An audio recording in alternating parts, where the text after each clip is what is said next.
You are watching BitBNS News.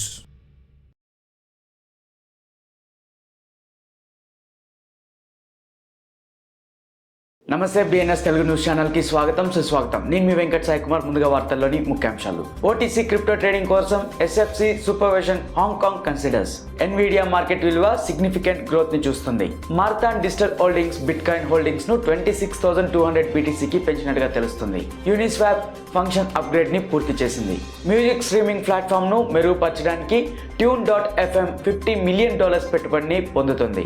Vitalik butane next సంవత్సరం నుండి sophisticated L2 ప్రాజెక్టులపై దృష్టి పెట్టాలని యోచిస్తుంది. సింగపూర్లోని ఫారాకాన్ ఆసియాకు అటెండ్ అయినందుకు Dragonfly partner Cheryl Chan Hong Kong bitcoin spot ETF holdings ను 4,500 BTC కి చేరుకుంది. విటాలిక్ బ్యూటెన్ ఇటీవల ETH సెల్ ని స్పష్టం చేసినట్టుగా తెలుస్తుంది. ఆప్టిమిజం మెయిన్ నెట్ అనుమతి లేని తప్పు ప్రూఫ్స్ ని మళ్ళీ ప్రారంభిస్తుంది. క్రిప్టో కరెన్సీ భయం మరియు గ్రేడర్ ఇండికేటర్ నిరంతరం ఇండికేటింగ్ ఫియర్ 31కి పడిపోతుంది. యూరోపియన్ ప్రైవసీ రెగ్యులేటర్లు గూగుల్ యొక్క AI మోడల్ PAIM2 ని ఇన్వెస్టిగేటెడ్ గా చేస్తున్నారు. ఫోరోసైట్ న్యూస్ ప్రకారం over the counter OTC virtual asset trading సేవల నియంత్రణలో సెక్యూరిటీ అండ్ ఫ్యూచర్ కమిషన్ SFCని చేర్చుకోవాలని హాంకాంగ్ ఆలోచిస్తుంది. ప్రస్తుతం SFC క్రిప్టో కరెన్సీ OTC సేవల కోసం సంభావ్య కొత్త లైసెన్సింగ్ పాలనపై పరిశ్రమ అభిప్రాయాన్ని కోరుతున్నట్టుగా తెలుస్తున్నాయి. క్రియేటివ్ ప్లానింగ్ యొక్క chief market strategist Charlie Bilello September 11న ఎన్విడియా మార్కెట్ విలువలో గణనీయమైన పెరుగుదలను అనుభవిస్తుందన్న ఎక్స్లో ప్రకటించారు. కంపెనీ మార్కెట్ క్యాపిటలైజేషన్ 216 బిలియన్లుగా పెరిగింది. Bitcoin mining company marathon digital holdings ను తన బిట్కాయిన్ హోల్డింగ్స్ 26,200 BTC కి పెరిగినట్లు ప్రకటించింది. అంతకుముందు ఆగస్టు మధ్యలో మార్థాన్ డిజిటల్ హోల్డింగ్స్ 4,144 BTC కి $249 మిలియన్ కొనుగోలు చేసింది.